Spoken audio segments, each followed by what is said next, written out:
눈앞에 있는 사람의 속마음이 훤히 들여다 보인다면 어떨 것 같으세요? 겉으로는 활짝 웃고 있지만 속으로는 칼을 갈고 있는 사람. 입으로는 달콤한 말을 하면서 머릿속으로는 등 뒤에 칼을 꽂을 궁리를 하는 사람. 그 속마음이 낱낱이 읽힌다면 오늘 들려드릴 이야기는 바로 그런 무시무시한 능력을 가진 한 여인의 이야기입니다. 주옥 같은 야담 이야기, 주옥 야담을 계속 이어가기 위해 여러분의 응원이 필요합니다. 구독과 좋아요 잊지 말고 꼭 부탁드립니다. 때는 조선 중기 한양도성박 저작거리였어요. 이곳에 당대 최고의 관상가로 이름을 떨치던 한 씨라는 사람이 살고 있었습니다. 한 씨는 사람 얼굴만 딱 보면 그 사람의 운명을 귀신같이 꿰뚫어 봤어요. 양반이건 상놈이건 가리지 않고 관상을 보려고 새벽부터 줄을 설 정도였지요. 그런 한 씨한테는 10살 난 외동딸이 하나 있었어요. 이름은 막순이. 이 아이한테는 아비의 재주를 뛰어넘는 아주 신비한 능력이 있었습니다. 사람의 속마음이 그대로 읽히는 거였어요.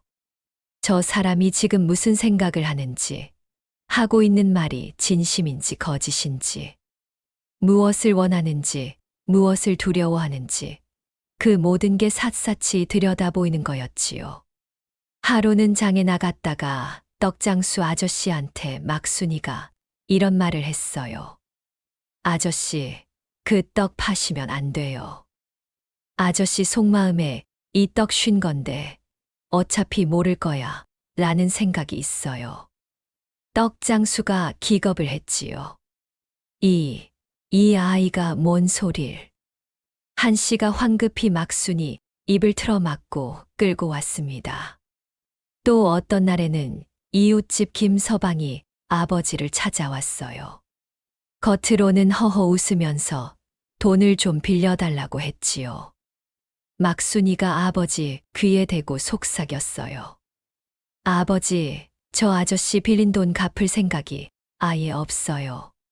속으로는 이 바보 관상가한테 한번 뜯어먹자 라고 생각하고 있어요. 한 씨가 깜짝 놀라서 슬쩍 떠보니까 과연 막순이 말이 맞았어요. 김서방은 여기저기서 돈을 빌리고는 갚지 않기로 소문난 사람이었지요. 한 씨가 딸한테 물었습니다. 막순아, 너는 사람 마음이 어떻게 보이는 거냐? 아버지, 그냥 사람 얼굴을 쳐다보면 속에 있는 생각이 저절로 읽혀요. 마치 책을 펼쳐놓은 것처럼. 좋은 생각을 하는 사람은 마음이 환하게 보이고 나쁜 생각을 하는 사람은 마음이 시커멓게 보여요. 한 씨는 소름이 돋았어요. 이건 단순한 직감이 아니었습니다. 하늘이 내린 천리안이었지요. 한 씨가 딸의 두 손을 꼭 잡고 당부했어요. 막순아, 잘 들어라. 이 재주를 절대로 남한테 말해서는 안 돼. 알겠니? 왜요, 아버지? 나쁜 사람 골라내면 좋은 거 아니에요. 막순아, 세상에는 내 재주를 좋은 일에 쓰려는 사람보다 나쁜 일에 쓰려는 사람이 훨씬 많단다. 특히 권력을 가진 자들이 내 재주를 알면 너를 이용하려 들 거야. 그러면 우리 가족 모두가 위험해진단다. 알겠어요, 아버지. 한 씨는 그날부터 딸의 능력을 철저히 숨겼어요. 시장에서도 이웃 앞에서도 막순이가 입을 열려 하면 눈짓으로 막았지요. 하지만 세상에 영원한 비밀은 없는 법입니다. 한 씨 부부의 뛰어난 관상 실력은 이미 한양장안의 소문이 자자했고 조정 대신들 귀에까지 들어가 있었어요. 그 중에서도 가장 야심이 크고 가장 위험한 자가 있었으니 바로 병조판서 최대감이었습니다. 그해 겨울이었어요. 첫눈이 내리던 밤이었습니다. 병조판서 최대감은 자기 밀실에서 은밀한 계획을 세우고 있었어요. 이 나라의 임금 자리를 손에 넣으려는 영모였지요. 병조판서가 촛불 앞에서 중얼거렸어요. 왕족 중에서 가장 겁이 많고 다루기 쉬운 놈을 왕위에 앉히면 내가 뒤에서 진정한 권력을 줄 수 있지. 허나 누가 그런 놈인지 어찌 알아낸단 말이냐. 그때 부하가 고했습니다. 대감, 도성 밖에 관상 하나로 천하를 떠들썩하게 만든 한씨라는 자가 있사옵니다. 얼굴만 보면 그 사람의 됨됨이를 꿰뚫어 본다 하옵니다. 병조판서 눈이 번뜩였지요. 그래, 천하제일의 관상가라면 왕족 중에 누가 가장 조종하기 쉬운지 알아볼 수 있겠구나. 당장 데려와라. 대감, 만약 거절하면요? 병조판서가 싸늘하게 웃었어요. 거절. 이 최대감한테 거절이란 없다. 안 오면 끌고 와. 깊은 밤이었습니다. 눈발이 흩날리는 골목길에 검은 옷을 입은 사내 10명이 소리 없이 한신의 집을 둘러쌌어요. 횃불이 이글거리며 어둠을 갈랐지요. 쿵, 쿵, 쿵. 대문을 두드리는 소리가 고요한 밤을 찢었어요. 한씨, 문 열어라. 병조판서 대감께서 부르신다. 한씨 부부는 그 소리에 벌떡 일어났습니다. 한씨는 관상가의 직감으로 알았어요. 이 밤중에 병조판서가 사람을 보냈다. 이건 보통 일이 아니다. 부인도 남편 얼굴만 보고 상황을 알아챘지요. 두 사람은 말없이 눈을 마주쳤어요. 부인은 급히 막순이를 장독대 뒤광으로 데려갔습니다. 어린 막순이는 잠에서 깨어 눈을 비비고 있었지요. 막순아, 잘 들어. 무슨 일이 있어도 여기서 나오면 안 돼. 소리도 내면 안 된다. 알겠지? 어머니 목소리가 떨리고 있었어요. 막순이는 어머니 속마음을 읽었습니다. 이 아이만은 살려야 해. 이 아이만은. 그 절박한 마음이 읽혔지요. 어머니, 무서워요. 어머니는 막순이를 꼭 안아줬어요. 따뜻한 품이었습니다. 하지만 그 따뜻함 속에서 막순이는 어머니의 마지막 생각을 읽었어요. 이게 마지막일지도 몰라. 이 아이 얼굴을 한 번만 더. 막순아, 어미를 믿어라. 반드시 돌아올 테니. 어머니는 광문을 닫았습니다. 하지만 어미는 돌아오지 못했어요.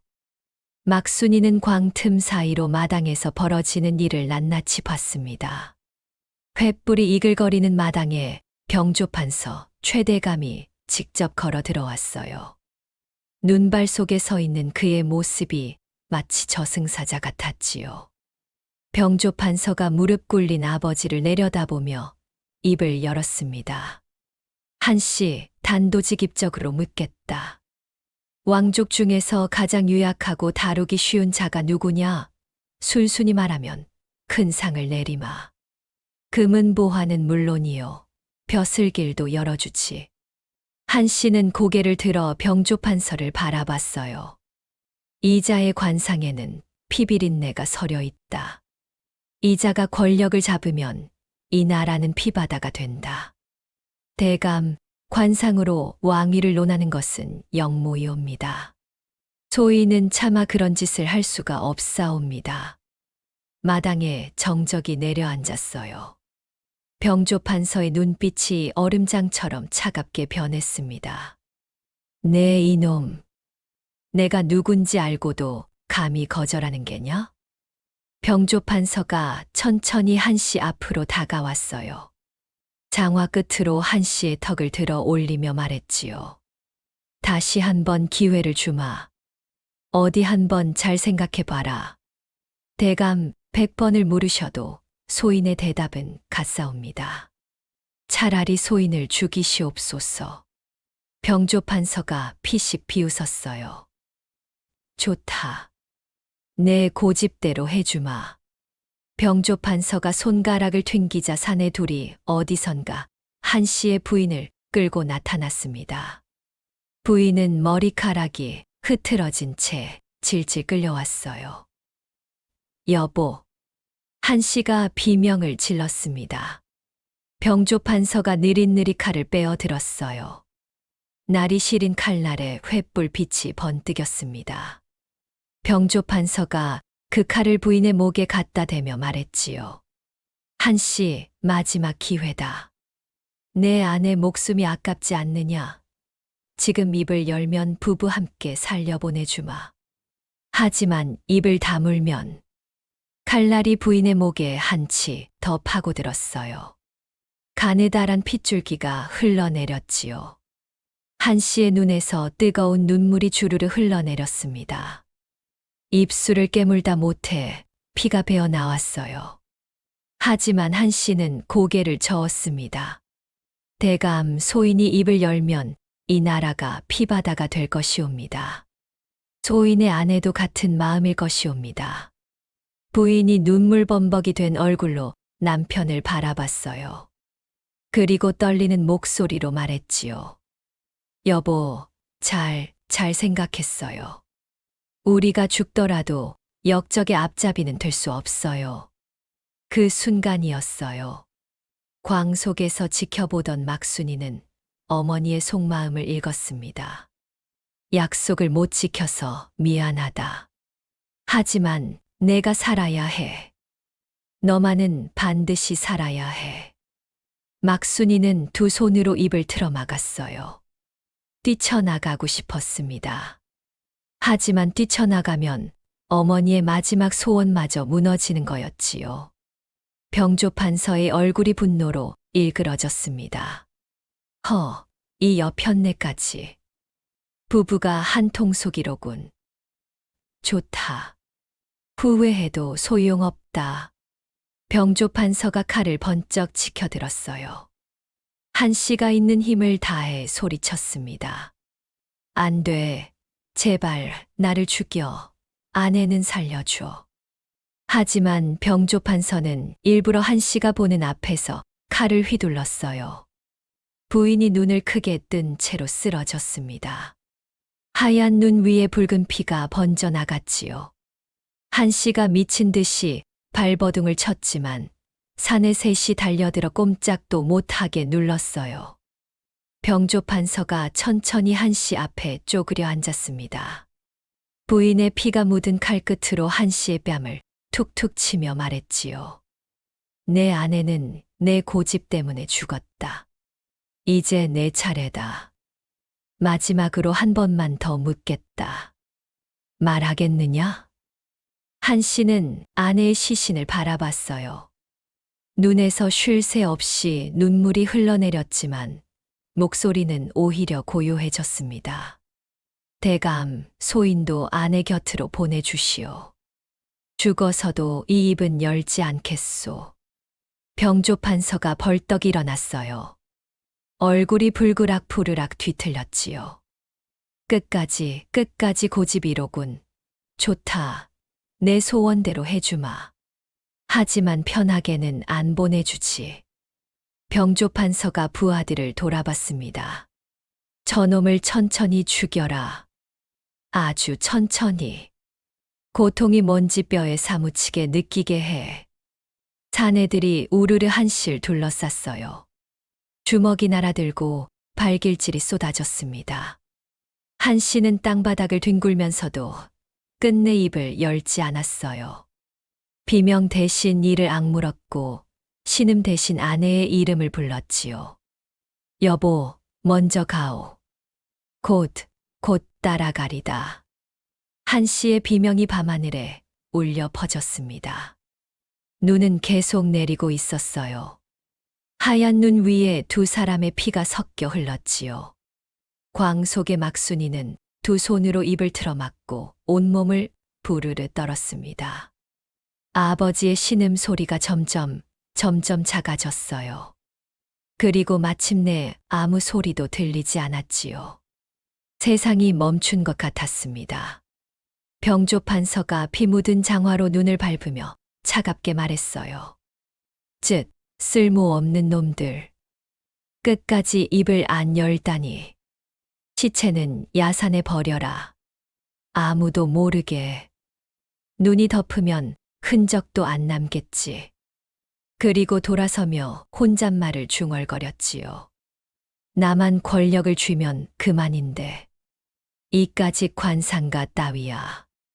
막순이는 그 순간 광틈새로 병조판서의 뒷모습을 노려보면서 그자의 속마음을 읽었습니다. 사람 둘을 죽이고도 아무렇지도 않은 권력에 대한 끝없는 욕심뿐인 세상에서 가장 차갑고 시커먼 마음. 10살짜리 막순이가 이 세상에서 읽은 마음 중에 가장 무섭고 소름 끼치는 마음이었지요. 막순이는 그 얼굴을 눈에 새겼습니다. 그 시커먼 속마음을 가슴에 새겼습니다. 자네들이 부모님의 시신을 질질 끌고 물러간 뒤 막순이는 광에서 기어 나왔어요. 피가 배어든 눈바닥에 무릎을 꿇고 앉았습니다. 막순이는 그 자리에 이마를 대고 밤새 울었습니다. 아버지, 어머니, 소녀가 반드시 원수를 갚을게요. 반드시요. 10살 소녀는 그 눈 내리는 밤 세상에 홀로 남겨졌습니다. 부모님이 목숨으로 지켜준 그 능력을 가슴에 품고 복수의 불씨를 깊이 깊이 새겼지요. 10살짜리 계집아이가 혼자 세상을 살아간다는 게 얼마나 막막한 일이겠어요. 부모님 돌아가신 다음 날 아침, 막순이는 피 묻은 옷을 갈아입지도 못한 채 한양 도성 안으로 들어갔습니다. 병조판서 눈을 피해야 했으니까 이름도 바꾸고 신분도 숨겼어요. 찬미를 굶으며 여기저기 헤매다가 종로 저작거리에 큰 포목상 앞에 쓰러졌습니다. 윤 판선의 포목상이었지요. 가게 앞을 쓸던 늙은 하인이 막순이를 발견했어요. 이것 봐라, 거지 계집아이가 가게 앞에서 죽어가고 있네. 부엌대기 안악 춘복이 코를 찡그렸지요. 에이, 더럽게. 치워버려. 그때 마침 윤 판서가 지나가다 막순이를 봤어요. 뼈만 앙상한 아이가 맨발에 피투성이 옷을 입고 쓰러져 있는 모습을. 저 아이를 안으로 데려와라. 죽을 한 그릇 끓여줘.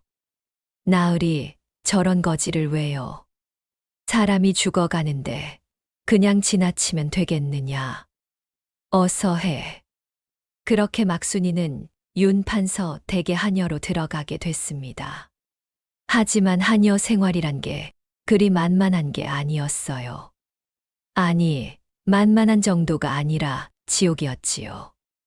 막순이한테 맡겨진 일은 집안에서 가장 힘들고 굳은 일뿐이었습니다.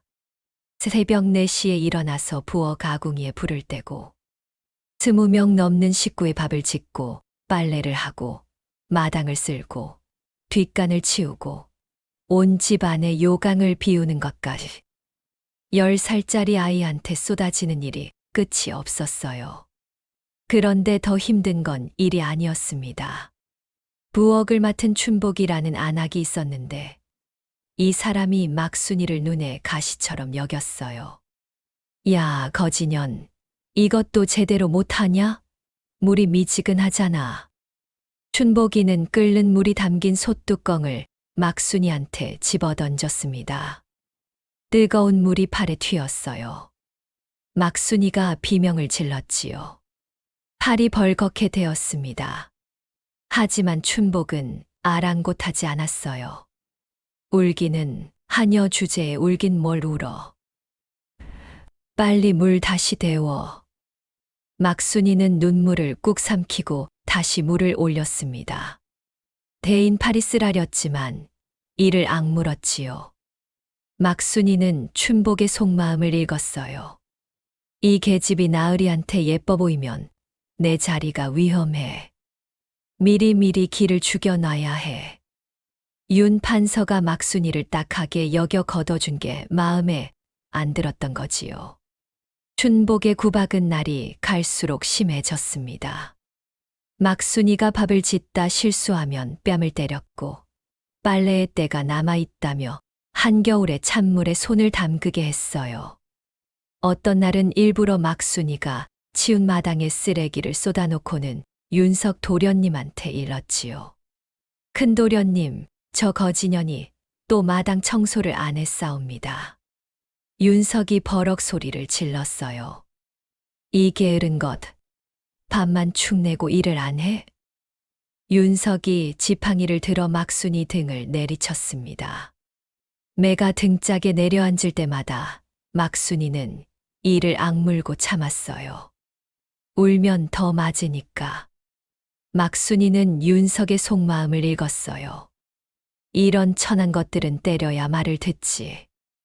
아버지는 왜 이런 거지를 주워다 키우는 거야. 그날 밤이었어요. 막순이는 부엌 구석 집더미 위에서 웅크리고 누웠습니다. 하녀한테는 방이 없었어요. 여름에는 부엌 구석, 겨울에는 외양간 옆 움막이 막순이 잠자리였지요. 등짝이 부어올라서 눕지도 못했어요. 찬바람이 솔솔 들어오는 부엌에서 몸을 떨며 막순이는 속으로 되뇌었습니다.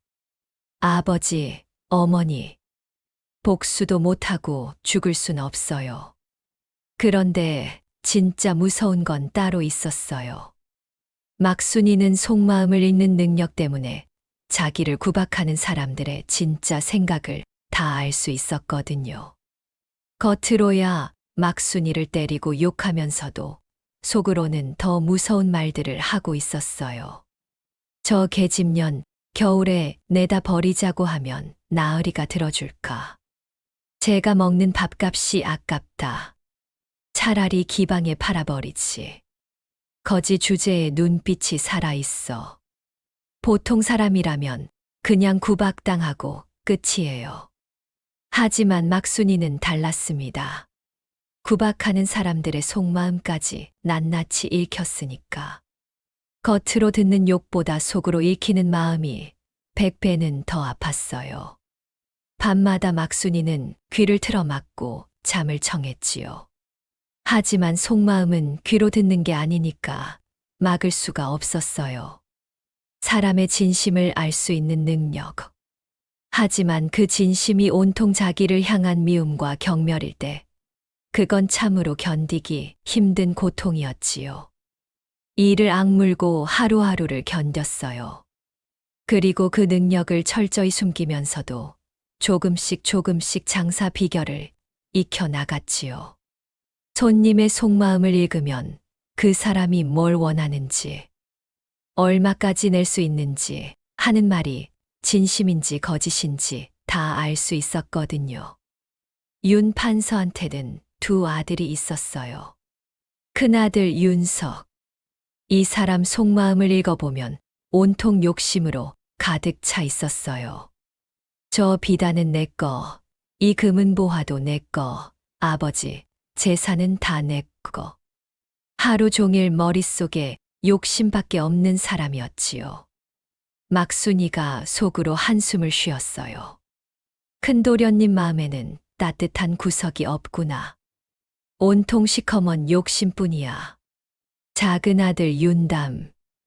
이 사람은 달랐습니다. 속마음을 읽어보니 참 따뜻하고 맑았어요.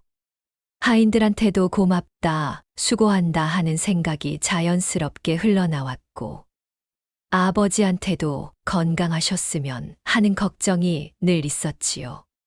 작은 도련님은 참 따뜻한 분이시구나. 이렇게 환한 마음은 처음이야.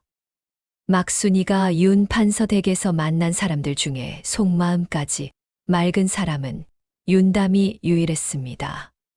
하지만 윤담이 아무리 좋은 사람이어도 막순이한테 직접 도움을 줄 수 있는 처지는 아니었어요. 막순이는 여전히 천한 하녀였고 매일 구박당하며 버텨야 했지요. 그렇게 3년이 흘렀습니다. 막순이는 13살이 됐고 여전히 하녀로 일하며 때를 기다리고 있었지요. 그러던 어느 날이었어요. 장단에 큰 위기가 닥쳤습니다. 개성상인한테 큰 돈을 주고 산 비단 500필이 모두 불량품이었던 거예요. 겉보기에는 멀쩡했는데 속에 물을 먹여서 무게를 늘린 가짜였지요. 큰아들 윤석이 소리쳤어요. 이를 어쩐다. 거래처에서 환불을 요구하면 상단이 망해. 아버님, 이거 어떡합니까? 윤 판서도 한숨을 쉬었지요. 큰일이로구나. 어찌하면 좋단 말이냐. 그때 막순이가 마당에서 빨래를 널다가 그 이야기를 엿듣게 됐습니다. 사실 막순이는 그 개성상인이 처음 왔을 때부터 알아봤었어요. 속마음을 읽어보니 온통 시커먼 먹물투성이라서 이 사람 큰 사기꾼이구나 바로 느꼈거든요. 하지만 그때는 감히 말할 수가 없었지요. 하녀가 주인댁 장사에 끼어들면 매를 맞아도 할 말이 없는 게 조선 시대였으니까. 막순이는 잠시 망설였어요. 하지만 윤 판서는 그동안 막순이를 함부로 대하지 않았습니다. 다른 하인들이 구박할 때도 막아주셨고, 춘복이 막순이를 때릴 때 한 번은 직접 나서서 꾸짖기도 했지요. 그 은혜를 갚을 때가 지금이라는 생각이 들었어요. 나으리, 소녀가 감히 말씀드려도 되겠사옵니까? 윤석이 버럭 소리 질렀어요. 뭐야, 하녀 주제에 감히 어디서 입을 놀려. 윤석이 손을 번쩍 들었습니다. 막순이가 움찔 몸을 움츠였지요. 윤 판서가 말렸어요. 잠깐 서가. 드러나 보자. 말해 보거라. 나으리, 그 비단을 이대로 팔려고 하시면 안 되옵니다. 하지만 염색을 해서 무명옷에 덧대는 천으로 쓰면 어떨까 합니다. 색을 입히면 불량인 게 티가 안 나고 덧댄 천은 오히려 귀하게 팔릴 겁니다. 윤 판서가 눈을 동그랗게 뜨고 고개를 끄덕였어요. 오, 그거 참 기특한 생각이로구나. 그리 해보자. 결과는 대성공이었습니다. 염색한 비단으로 만든 덧댄 천은 오히려 원래 비단보다 더 비싼 값에 팔려나갔지요. 상단은 위기를 모면했고 오히려 큰 이익까지 냈습니다. 모두가 기뻐했어요. 하지만 아무도 막순이한테 고맙다는 말을 하지 않았습니다. 오히려 더 기가 막힌 일이 벌어졌지요. 춘복이 다른 하인들 앞에서 막순이를 몰아세운 거예요. 야, 거지년. 주인 나으리 앞에서 잘난 척 하더니 신이 났지. 하녀가 주인댁 일에 끼어들면 무슨 꼴이 되는지 모르냐? 춘복이 빨래 방망이를 들었어요. 주제를 알아야지, 주제를. 막순이의 등짝에 빨래 방망이가 내려꽂혔습니다. 상단 관리인도 거들었지요. 운이 좋았을 뿐이야. 앞으로 다시는 주제 넘게 입 놀리지 마라. 다음에 또 이러면 가만 안 둔다. 막순이는 속으로 읽었어요. 춘복의 마음은 내가 10년을 여기서 일했는데 한 번도 나으리한테 칭찬 못 받았어. 근데 이 거지년이 와서 잘난 척, 꼴 보기 싫어. 관리인의 마음은 저 계집이 자꾸 눈에 띄면 내 자리가 위험해. 미리 싹을 잘라야 해. 다 질투였어요. 하지만 그걸 안다고 해서 매가 안 아픈 건 아니었지요. 막순이는 그날 밤 외양간 옆 움막에서 혼자 울었습니다. 등짝에서 피가 배어 나왔는데 약을 바를 사람도 없었어요. 어머니가 살아계셨다면 호호 불어주셨을 텐데, 아버지가 계셨다면 다독여 주셨을 텐데, 이 넓은 세상에 막순이 편은 아무도 없었습니다. 아버지, 어머니, 소녀가 힘들어요. 너무 힘들어요. 막순이는 울다가 지쳐서 잠이 들었어요. 하지만 꿈에서도 부모님이 죽던 그날 밤이 되풀이됐지요. 그래도 막순이는 무너지지 않았습니다. 아침이 되면 다시 일어나서 아궁이에 불을 떼고 밥을 짓고 빨래를 하고 구박을 견뎠어요. 이를 악물며 되뇌었지요. 참자. 참으면 된다. 복수할 때까지만 참자. 하지만 한 사람 말은 달랐어요. 작은 도련님 윤담. 그는 그날 막순이가 등짝에 피가 배어 나온 걸 봤어요. 그리고 아무 말 없이 약 한 봉지를 막순이 움막 앞에 놓아뒀지요. 막순이가 그걸 발견하고 약 봉지를 열어보니 상처에 바르는 금창약이었어요. 막순이는 약 봉지를 가슴에 품고 또 울었습니다. 하지만 이번에는 달랐어요. 서러워서 우는 게 아니라 고마워서 우는 눈물이었지요. 윤담은 그날 혼잣말을 했습니다. 저 아이 범상치 않구나. 보통 하녀가 아니야. 윤담은 그날부터 막순이를 유심히 지켜보기 시작했지요. 다시 3년이 흘렀습니다. 막순이는 16 처녀가 됐고 여전히 복수의 칼을 갈고 있었지요. 그러던 어느 날 윤 판서가 병상에 눕게 됐습니다. 서가, 담아, 가까이 오너라. 이제 재산을 나누어 줘야 할 때가 왔다. 두 아들이 아버지 곁으로 다가갔어요. 막순이는 방 한쪽에서 탕약을 준비하며 지켜봤지요. 서가, 내가 먼저 말해봐라. 아버님, 소자는 큰 점포와 금은보화, 그리고 땅 문서를 원합니다. 막순이는 윤석의 속마음을 읽었어요. 다 내 거다. 다 내 거야. 온통 욕심뿐이구나. 그러면 그리하거라. 담아, 이제 내 차례다. 뭘 원하느냐? 윤담은 잠시 생각에 잠겼어요. 그리고 막순이를 힐끗 바라봤지요. 아버님, 소자는 명주 20필과 하녀 막순이면 됩니다. 순간 방 안이 얼어붙었어요. 막순이도 깜짝 놀라서 고개를 들었지요. 윤석이 배를 잡고 웃었습니다. 하하하, 내 정신이 온전하냐? 명주 20필이랑 하녀 하나라니. 좋다, 동생아. 내가 한 선택이니까 절대 후회하지 마라. 나중에 와서 도와달라고 빌어도 소용없다. 형님, 걱정 마십시오. 소자가 한 선택이니 후회 안 하겠습니다. 윤 판서는 두 아들을 번갈아 바라봤어요. 그리고 희미하게 미소 지었지요. 담아, 내 눈이 밝구나. 사람을 볼 줄 아는 눈, 그게 가장 큰 재산이니라. 며칠 후 윤 판서는 세상을 떠났습니다. 막순이는 작은 도련님의 선택이 뭘 의미하는지 아직 몰랐지요. 상을 치른 후 형제는 각자 몫을 챙겨 떠났습니다. 윤석은 큰 저택으로, 윤담은 종로 뒷골목 작은 초가집으로.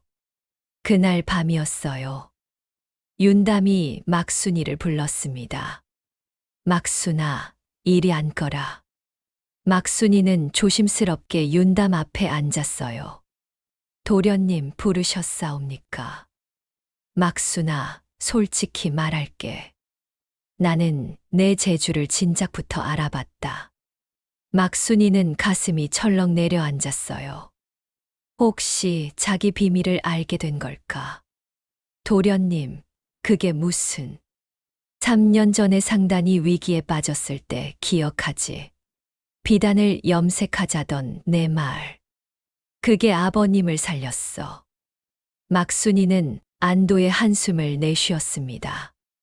다행히 천리한 얘기는 아니었지요. 나는 그날부터 너를 지켜봤다.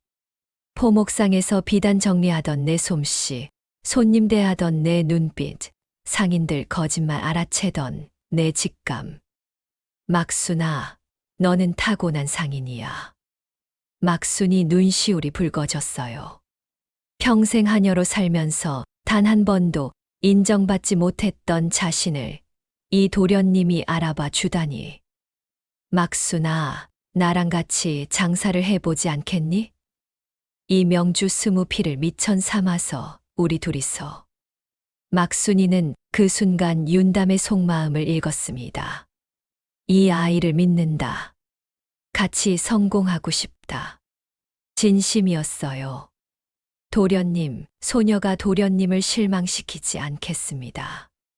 다음 날 아침, 윤담이랑 막순이는 명주 20필을 들고 남대문 시장으로 갔습니다. 막순이는 명주를 펼쳐놓고 손님을 맞이했지요. 막순이의 장사 비결은 남달랐어요. 손님이 다가오면 그 사람의 속마음을 읽었거든요. 손님 하나가 다가왔어요. 명주 좀 보자꾸나.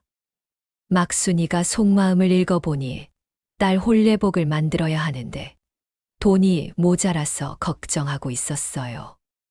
나으리, 혹시 따님 혼례를 준비하시나 봅니다. 이 명주는 색이 고와서 혼례복으로 딱 좋은데 오늘은 좀 싸게 드릴게요. 어머, 어찌 알았느냐? 정말 그렇다면 고맙겠구나. 또 다른 손님이 왔어요. 이 무명 얼마요?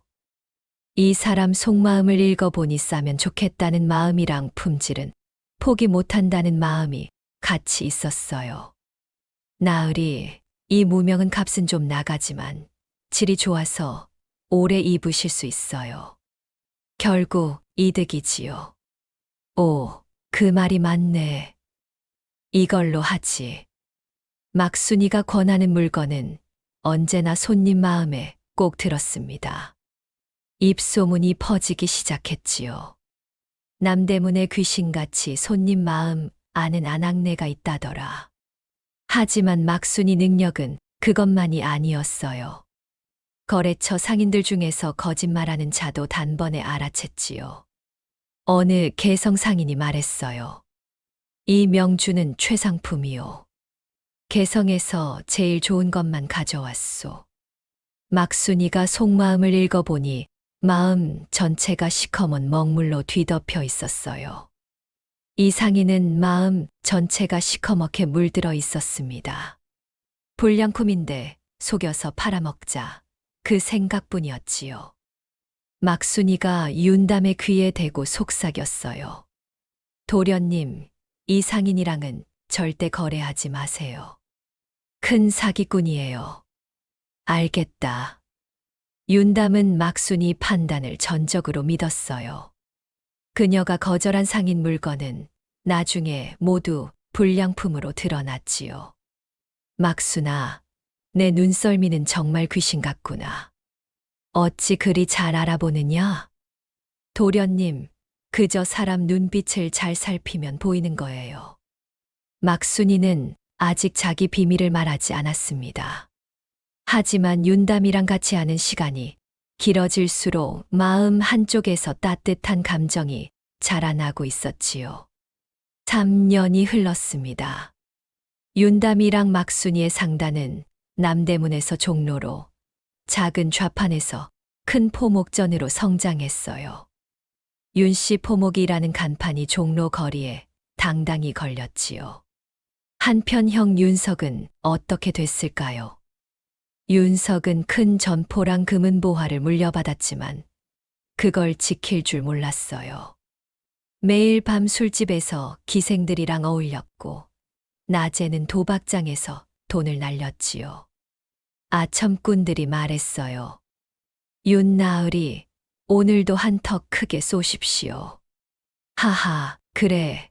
오늘은 내가 쏜다. 3년이 지나자 윤석 재산은 반토막이 났습니다. 하지만 윤석은 정신을 차리지 못했지요. 그 무렵이었어요. 윤담의 상단이 번창한다는 소문이 조정에까지 퍼졌습니다. 그리고 그 소문은 병조판서 최대감 귀에도 들어갔지요. 윤씨 포목, 그 상단에 귀신같이 장사하는 여인이 있다고. 예, 대감.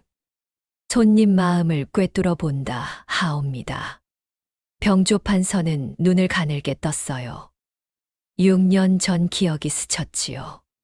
손님 마음을 꿰뚫어 본다고.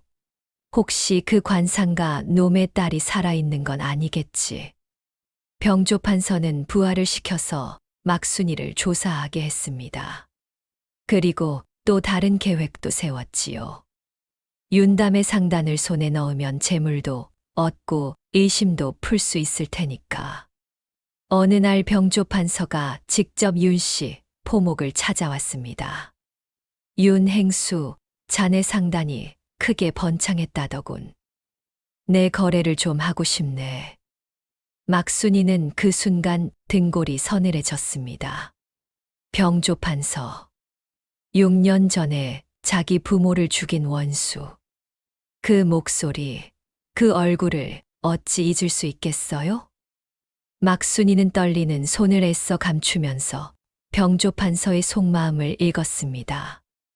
이 상단을 통째로 삼켜버리겠다는 탐욕, 그리고 저 여인의 재주가 심상치 않은데 어떻게 손님 마음을 꿰뚫는 거지? 라는 의심. 막순이 심장이 쿵쾅거렸어요. 병조 판서가 자신의 능력을 의심하고 있다. 도련님, 소녀는 잠시 뒤쪽 창고를 정리하고 올게요. 그래, 그리하거라. 막순이가 황급히 물러났습니다. 병조 판서는 그 뒷모습을 날카롭게 바라봤지요. 윤행수, 저 여인이 자네 상단의 비결이라던데. 예, 대감. 막순이는 제 상단의 큰 일꾼입니다. 허허, 그렇군. 나랑 손잡지 않겠나? 내가 뒤를 봐줄 테니까 수익의 절반을 나한테 주게. 대감, 그건 너무 과한 조건입니다. 거절하면 이 도성에서 장사하기 힘들 걸세. 잘 생각해 보게. 병조 판서가 물러간 후 막순이가 창백한 얼굴로 돌아왔습니다. 막순아, 왜 그러냐? 내 얼굴이 하얗게 질렸구나. 도련님, 저 병조 판서랑은 절대 거래하시면 안 돼요. 절대로요. 막순아, 무슨 일이 있는 거냐? 나한테 말해봐. 막순이는 입술을 깨물었습니다. 이제 말해야 할 때가 온 걸까요? 그날 밤, 막순이는 윤담 앞에 무릎을 꿇었습니다. 도련님, 소녀한테는 말씀드리지 못한 게 있어요. 말해봐, 막순아. 소녀의 본래 성은 한씨예요. 소녀의 아버지는 6년 전에 병조 판서한테 죽임을 당한 관상가 한씨입니다. 윤담의 눈이 커졌어요. 관상가 한씨, 6년 전에 갑자기 사라진 그 천하제일의 관상가? 예, 도련님. 병조 판서가 아버지한테 왕족 관상을 봐달라고 협박했어요. 아버지가 거절하자 부모님 두 분 다 죽이고 말았어요. 막순이 눈에서 눈물이 흘러내렸습니다. 소녀는 그날 밤에 광 속에 숨어서 다 봤어요. 병조 판서 얼굴도 목소리도 전부요. 막순아. 그리고 도련님, 소녀한테는 또 다른 비밀이 있어요. 막순이는 깊이 숨을 들이쉬었습니다. 소녀한테는 사람의 속마음을 읽는 재주가 있어요. 속마음을 읽는다고? 예. 상대방이 무슨 생각을 하는지, 진심인지 거짓인지 소녀한테는 그게 다 보여요. 그래서 소녀가 손님 마음을 알고 거짓말쟁이를 알아볼 수 있었던 거예요. 윤담은 한동안 말이 없었어요. 막순이는 불안했지요. 도련님이 자신을 이상하게 여기면 어쩌지? 막순아. 예, 도련님. 그 무거운 짐을 혼자 지고 6년을 살아왔구나. 얼마나 힘들었겠니? 윤담은 막순이 손을 잡았습니다. 막순아, 걱정 마. 나는 너를 이상하게 생각 안 해. 오히려 그 능력 덕분에 우리 상단이 여기까지 온 거 아니겠어. 막순이는 눈물을 흘렸어요. 그리고 언젠가 반드시 내 부모님 원한을 풀어줄게. 내가 약속한다. 막순이는 그 순간 윤담의 속마음을 읽었습니다.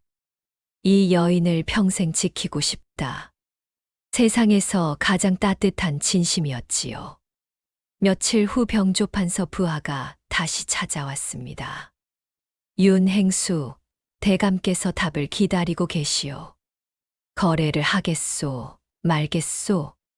대감께 전해 주시오. 소인의 상단은 아직 작아서 대감이랑 거래할 형편이 못 된다고요. 후회하게 될 거요. 그날부터 윤담의 상단에 이상한 일들이 벌어지기 시작했습니다. 거래처에서 갑자기 계약을 끊었고 관하에서 트집 잡아서 벌금을 물렸어요. 심지어 창고에 불까지 났지요. 병조판서 지시 분명해. 도련님, 어찌하면 좋겠어요? 막순아, 우리한테는 병조판서보다 더 높은 분의 도움이 필요해. 더 높은 분이라면? 임금님이시다. 때마침 소문이 들려왔어요. 임금 이현이 자주 변복을 하고 저작거리에 나온다는 거였지요. 백성들 살아있는 모습을 직접 보고 싶어 하신다고 했습니다. 막순아, 내 능력이라면 임금님을 알아볼 수 있겠지. 소녀가 한번 해볼게요. 막순이는 매일 저녁 저작거리를 돌아다녔어요. 사람들의 속마음을 읽으면서 임금님을 찾았지요.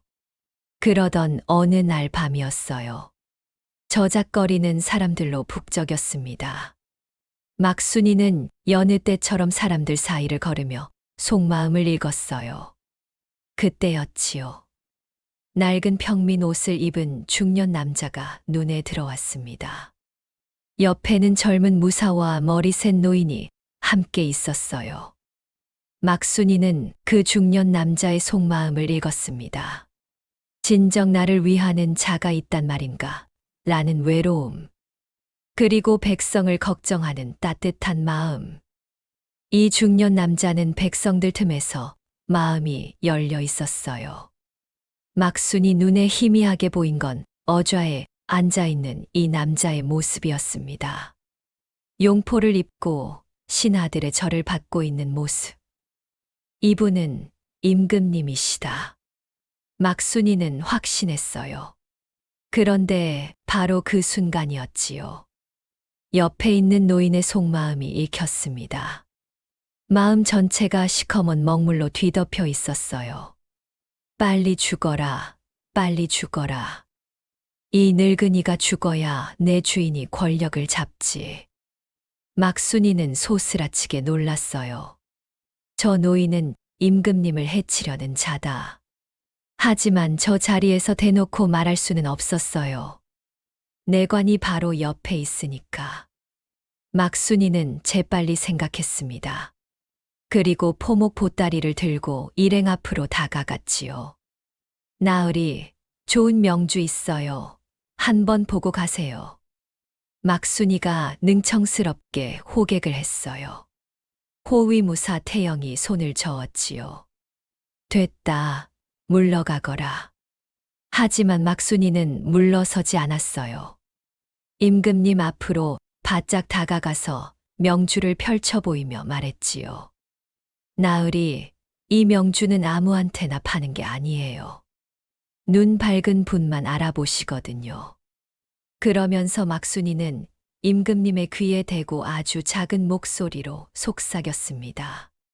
전하, 소녀는 사람의 속마음을 읽을 수 있습니다. 옆에 계신 저 노인이 전하를 해치려는 마음을 품고 있사옵니다.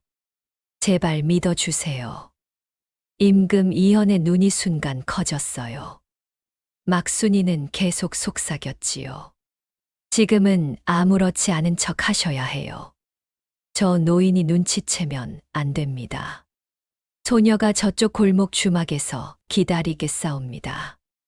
꼭 와주세요. 막순이는 다시 큰 소리로 말했어요. 에이, 안 사시겠다고요? 알겠어요, 알겠어요. 다음에 또 오세요. 막순이는 아쉬운 척 물러났습니다. 김내관이 코웃음을 쳤지요. 천한 것이 행상까지 하는구나. 전하, 저런 것들한테는 눈길도 주지 마시옵소서. 임금님은 아무렇지 않은 표정을 지었어요. 하지만 마음속으로는 막순이의 말이 맴돌았지요. 전하를 해치려는 마음을 품고 있다고. 저 여인의 눈빛이 예사롭지 않았어. 거짓을 고하는 눈이 아니었다. 20년 넘게 왕좌에 앉은 노련한 임금. 수많은 배신을 겪으면서 날카로워진 직감이 발목을 붙잡았지요. 잠시 후 임금이 태영에게 말했어요. 태영아, 목이 마르구나. 저기 주막에서 잠시 쉬어가자. 김내관이 말렸지요. 전하, 저런 더러운 곳에서 어찌 쉬시겠사옵니까? 궁으로 돌아가시지요. 아니다. 내 백성들이 먹는 술맛이 궁금하구나. 잠깐이면 된다. 임금은 단호하게 말하고는 주막 쪽으로 걸음을 옮겼습니다. 주막 안구석진 자리에는 막순이가 떨리는 마음으로 기다리고 있었지요. 임금 일행이 들어오자 막순이는 자리에서 일어났어요. 임금이 김내관을 돌아봤습니다. 내관은 밖에서 기다리거라. 태영이만 데리고 들어가마. 전하, 소인이 곁에서 모셔야. 시끄럽다. 물러가 있으라 했다. 김내관은 할 수 없이 밖에서 기다렸어요. 임금은 태영만 데리고 막순이가 있는 구석 자리로 갔습니다. 막순이가 후다닥 무릎을 꿇었지요. 전하, 소녀를 믿고 와 주셨군요. 감사합니다. 임금이 낮은 목소리로 물었어요. 아직 믿은 건 아니다. 아까 내가 한 말 다시 한번 해보거라. 속마음을 읽는다고 했느냐? 막순이는 모든 걸 털어놨습니다. 자기가 관상가 한씨의 딸이라는 것. 6년 전에 병조판서한테 부모를 잃었다는 것. 그리고 천리안 능력까지. 저 노인은 겉으로는 나으리를 위하는 척하지만 속으로는 빨리 죽었으면 좋겠다. 라고 생각하고 있어요. 임금이 물었지요. 그리고 나으리, 소녀가 감히 여쭙건대 혹시 요즘 드시는 탕약이 이상하지 않으셨어요? 임금 눈빛이 흔들렸습니다. 사실 요즘 탕약을 먹으면 기력이 더 떨어지는 것 같았거든요. 내가 관상가 한씨의 딸이라 했느냐? 예, 전하. 6년 전에 한씨 부부가 갑자기 사라졌다. 당대 최고의 관상가였는데 어디로 갔는지 아무도 몰랐지. 전하, 소녀의 부모님은 병조판서 최대감한테 살해당했어요. 왕족 중에 다루기 쉬운 자를 찾으라는 명을 거부했기 때문이에요. 임금 눈빛이 차갑게 가라앉았습니다. 병조판서가 영모를 꾸몄단 말이냐? 예, 전하. 그리고 지금도 전하를 해치려 하고 있어요. 저 김내관이 바로 병조판서의 첩자예요. 임금은 궁으로 돌아간 후 탕약을 마시지 않았습니다. 대신 마당의 개한테 조금 먹여봤지요. 이튿날 아침 건강하던 개가 하룻밤 사이에 싸늘하게 죽어 있었습니다. 그날 밤 그 여인의 말은 헛소리가 아니었구나. 임금 이현은 비밀리에 계획을 세웠어요. 호위무사 태영한테 밀명을 내렸지요. 김내관 행적을 캐라. 그리고 병조판서의 죄상을 모두 밝혀라. 또한 윤담의 상단이랑 그 여인 막순이를 보호하라. 명을 받들겠사옵니다. 며칠 후 태영은 놀라운 증거를 손에 넣었습니다. 김내관이 병조판서한테 재물을 빼돌린 장부, 탕약에 독을 넣으라 지시한 서신, 6년 전 한씨 부부 살해 명령서까지. 임금은 함정을 파기로 했습니다. 내 병이 더 깊어졌다는 소문을 퍼뜨려라. 위독해서 자리 보전조차 어렵다고 해라.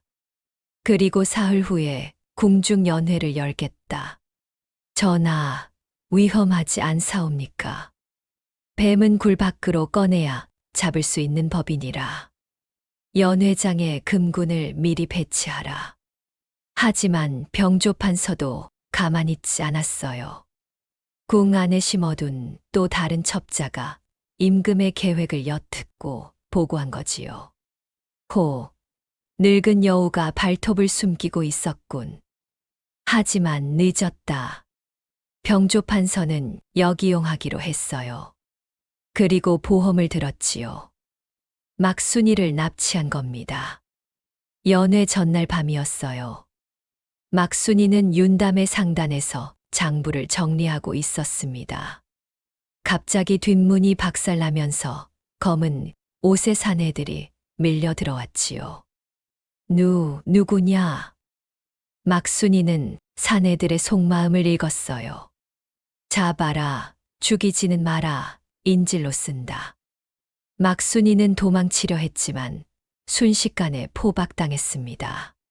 병조판서가 직접 나타났지요. 오랜만이구나, 관상가에 따라. 막순이가 이를 악물었어요. 당신이 우리 아버지, 어머니를 죽였구나. 그래, 그랬지. 그리고 내일이면 임금님도 죽을 거야. 너도 쓸모가 없어지면 같이. 막순이는 이를 악물었습니다. 6년 전 그날 밤처럼 무력하게 당할 수는 없었어요. 하지만 지금은 어찌할 도리가 없었지요. 한편 윤담은 막순이가 사라진 걸 알고 미친 듯이 찾아다녔습니다. 막순아, 막순아. 태영이 윤담을 찾아왔어요. 윤행수, 막순이가 병조판서한테 납치됐소. 내가 뒤를 밟고 있으니까 걱정 마시오. 제발 막순이를 구해 주시오. 연회가 시작되면 병조판서 경계가 느슨해질 거요. 그때 구출하겠소. 연회 날이 밝았습니다. 병조판서 최대감은 당당하게 연회장에 나타났어요. 임금이 함정을 팠다는 걸 알면서도 오히려 역이용할 자신이 있었지요. 막순이를 인질로 잡고 있었고 자기 수하들도 연회장 곳곳에 배치해 뒀으니까. 연회장에는 화려한 등불이 휘황하게 타오르고 풍악 소리가 울렸습니다. 임금 이헌은 일부러 초췌한 분장을 하고 자리에 나타났어요. 병조판서는 속으로 생각했지요. 허허, 함정을 판 자가 함정에 빠지는구나. 김내관이 정성스럽게 술잔을 따라서 임금 앞에 바쳤습니다. 그 술에는 맹독이 들어 있었지요. 임금이 떨리는 손으로 술잔을 들어 올렸어요. 병조판서 입꼬리가 슬며시 올라갔습니다. 바로 그때였어요. 연회장 뒤편에서는 태영이 별동대를 이끌고 막순이가 갇힌 곳을 급습하고 있었습니다. 움직이면 벤다. 칼날이 부딪히고 비명이 터졌어요. 태영은 적들 사이를 바람처럼 뚫고 들어가서 묶인 채 웅크려 있는 막순이를 발견했지요. 일어나라. 아직 끝나지 않았다. 태영은 막순이를 등에 업고 궁을 향해 달렸습니다. 연회장에서는 임금의 술잔이 천천히 입술로 향하고 있었지요. 병조판서랑 김내관은 숨을 죽이고 그 광경을 지켜봤습니다. 바로 그때였어요. 연회장 문이 벌컥 열렸습니다. 태영 등에 업힌 막순이가 모습을 드러냈지요. 전하, 그 술 마시지 마세요. 막순이는 태영 등에서 내려서 비틀거리면서도 힘껏 외쳤습니다. 저 사람들 속마음을 읽었어요. 전하를 독살하려는 생각뿐이에요. 순간 병조판서 얼굴이 새하얗게 질렸어요. 김내관은 다리에 힘이 풀려서 비틀거렸지요. 그러나 다음 순간 모두가 경악했습니다. 임금 눈빛이 순식간에 바뀌었기 때문이에요. 초췌하던 얼굴에서 날카로운 기계가 뿜어져 나왔습니다. 굽어있던 등이 쭉 펴지고 가느다던 목소리가 우렁차게 울렸지요. 역적놈들, 내 기다리고 있었느니라. 임금은 손에 든 술잔을 세차게 바닥에 내던졌습니다. 술이 쏟아지자 바닥 돌이 지글거리면서 하얗게 타올랐지요. 맹독이 분명했어요. 신하들 사이에서 탄식이 터져 나왔습니다. 내 놈들의 검은 속내를 내 모를 줄 알았더냐? 연회장 사방에서 금군 침이대가 쏟아져 나왔어요. 병조판서가 벌떡 일어났습니다. 지금이다. 세상을 바꿔보자. 병조판서 수하들이 칼을 빼어들었지만 이미 늦었어요. 금군이 순식간에 그들을 제압했지요. 막순이가 병조판서 앞으로 나섰습니다.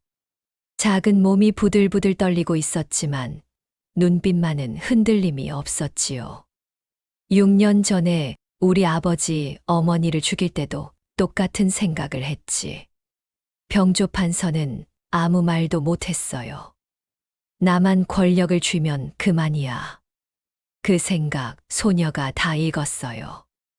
6년 전 그날 밤에도, 오늘 낮에도, 그리고 지금 이 순간에도 병조판서 얼굴이 핏기를 잃었습니다. 태영이 증거들을 가져왔어요. 김내관이 빼돌린 재물장부, 탕약에 독을 넣으라 지시한 서신, 6년 전 한씨 부부 살해 명령서, 그리고 오늘 술에 쓰인 독약병까지. 모든 증거가 낱낱이 드러나자 연회장은 술렁였지요. 임금이 어명을 내렸습니다. 역적 병조판서 최 씨와 내관 김 씨를 비롯한 모든 가담자를 3조까지 멸할 것이니라. 우레와 같은 어명이 떨어졌어요. 역적들은 사시나무 떨듯 바들바들 떨면서 끌려나갔지요. 임금이 막순이를 불렀습니다. 내 부모의 억울함을 이제야 풀었구나.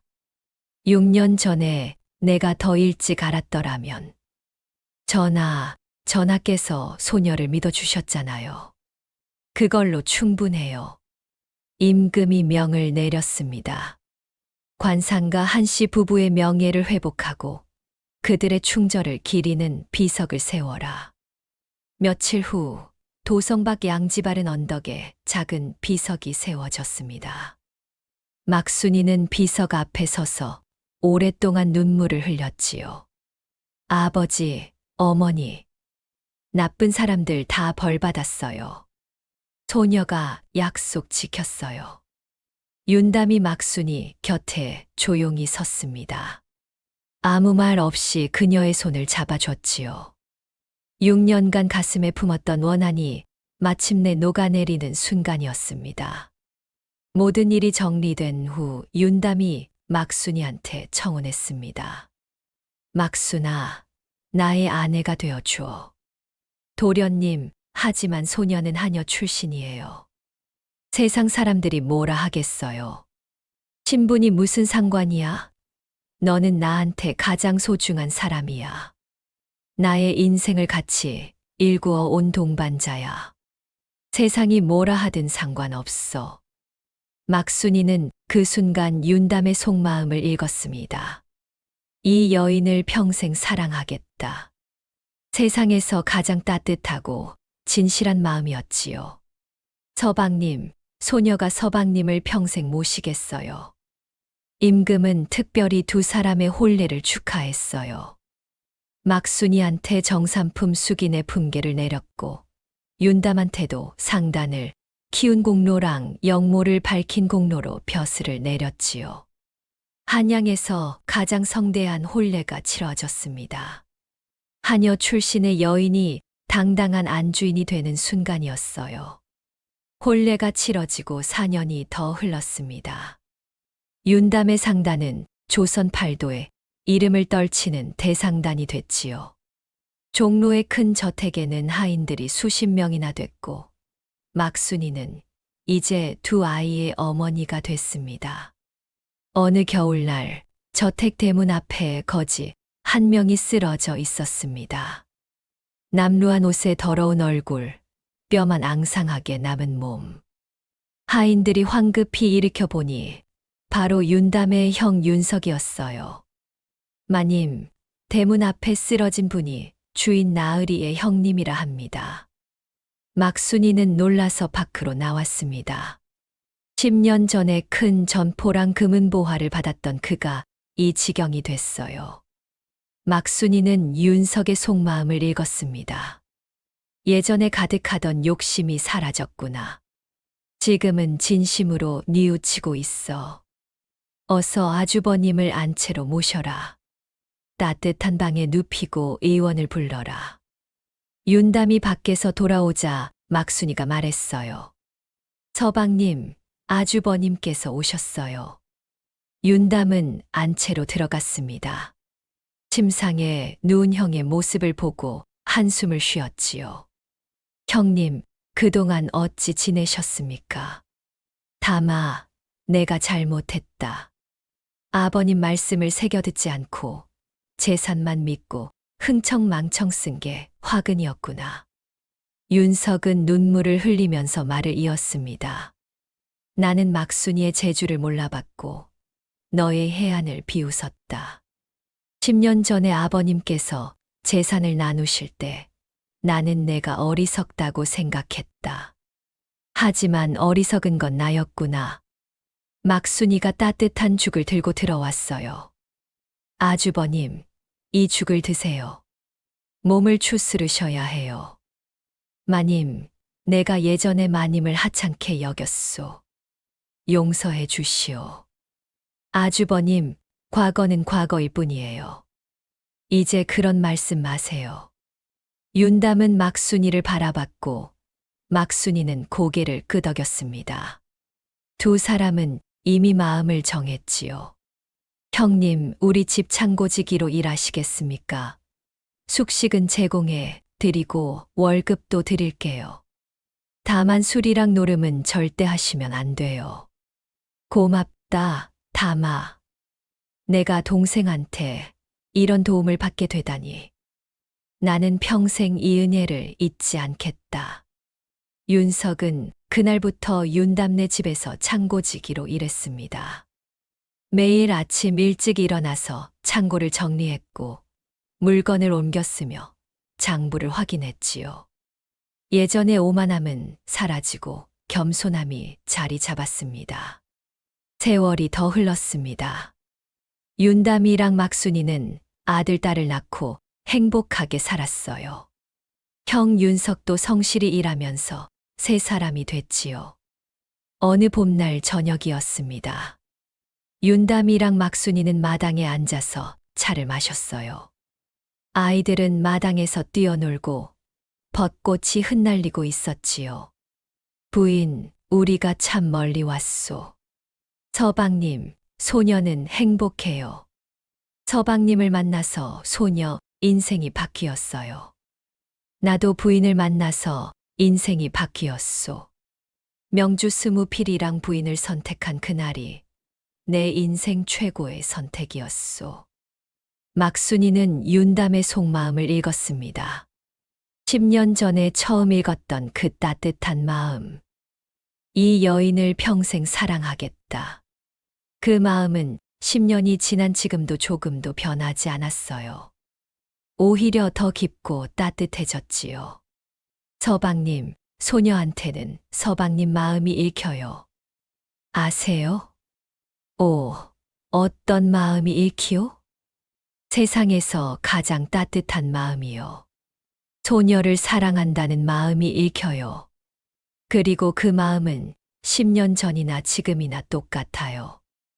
윤담은 막순이 손을 꽉 잡았습니다. 앞으로도 평생 그 마음만 보여줄 거요. 두 사람은 노을을 바라보면서 미소 지었습니다. 옛말에 진심은 통한다는 말이 있지요. 권력이나 재물로는 살 수 없는 것, 오직 순수한 마음만이 열 수 있는 것이 바로 사람의 마음입니다. 진실을 보는 눈은 높은 자리에 앉은 사람이 아니라 맑은 마음을 지닌 사람한테 깃드는 법이에요. 명주 스무필이랑 하녀 하나. 모두가 어리석다고 여긴 선택이 결국 가장 현명한 선택이었다는 걸 증명한 삶이었습니다. 그들의 이야기는 한양 사람들 사이에 오래도록 전해졌습니다. 욕심이 아니라 지혜가 복을 만든다는 것. 신분이 아니라 능력이 사람의 가치를 결정한다는 것. 그리고 진정한 사랑은 신분의 벽도 세월의 무게도 넘어선다는 것을 끝까지 함께 해주셔서 진심으로 감사드립니다. 다음 영상을 빠르게 만나보시려면 구독과 좋아요를 눌러주세요. 그럼 더 재미있는 영상으로 찾아뵙겠습니다. 모두 행복한 하루 보내세요. 눈앞에 있는 사람의 속마음이 훤히 들여다보인다면 어떨 것 같으세요? 겉으로는 활짝 웃고 있지만 속으로는 칼을 갈고 있는 사람. 입으로는 달콤한 말을 하면서 머릿속으로는 등 뒤에 칼을 꽂을 궁리를 하는 사람. 그 속마음이 낱낱이 읽힌다면 오늘 들려드릴 이야기는 바로 그런 무시무시한 능력을 가진 한 여인의 이야기입니다.